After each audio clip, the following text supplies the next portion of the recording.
Sbktv kochali nange mwana mulezi SK muziki wa bomutima nzembe ando mune kubatenga kutusa ku amawulire gonna agafa mu ggwanga Uganda gabya mizannyo gabya njigiriza gabya busuubizi music industry wana mu ggwanga Uganda East Africa ninsonera okutwaliza awamu mune abantu sinema ku bali mu Swangs Avenue ati ngabo omanyi mwana muwala aitwa Winnie Nwagi Winnie Nwagi amatala kwata esimu science no mibula bungi nnyo baby face oyo omwana ayina mabina omwana ayina mafiga omwana ayina buli kimu kyonna ekyatondebwa kubanga omukyala abana kyo Winnie Nwagi gwe ngamba Awezeza Emyaka 3 mugumu egyobukulu. Happy birthday Winnie Nwagi.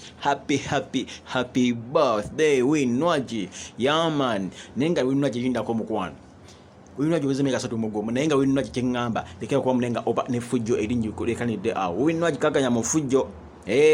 Happy birthday nenga Winnie Nwagi kakanya okuba munenga oba ne fujjo nga kubade monta osimanya ate okubi omukozi simanya akute ku boto simanya bino beki ndoza wogenda ko mu gym Winnie Nwagi no kasumuno banga mtufu ye oyina mu ogambo so kuba ensi yonna no nedda nenga happy birthday baby girl Winnie Nwagi mu kwantu kwagaliza amazalibwa amalungi kwagaliza ebirungi ebisinga mu nsi yonna ate mukama kunda kutukumire atukwera omusajja abenga kuzalamo omwana ogwokubiri osanga ono kakanya kufujja Winnie Nwagi. Happy birthday Winnie Nwagi tukwagala nnyo mu kwana ku Sbktv nange munzuka bwa mutima munezembe kwa munenga te nkutusako ngabo government oli ku Sbktv nange SK muzikondu kwa kupatenga nkuweleza kyenkusaba munne subscribinga o sharinge ate era okometinge munnaye nkusaba busabe niba kwano jjo bonna bonna bagenda benga basoko banga ba subscribinga ku mukutu gono gwa Sbktv. Yeah man, SK muzikondu bwa mutima I sign out. This is Sbktv. Subscribe and share please. Thank you.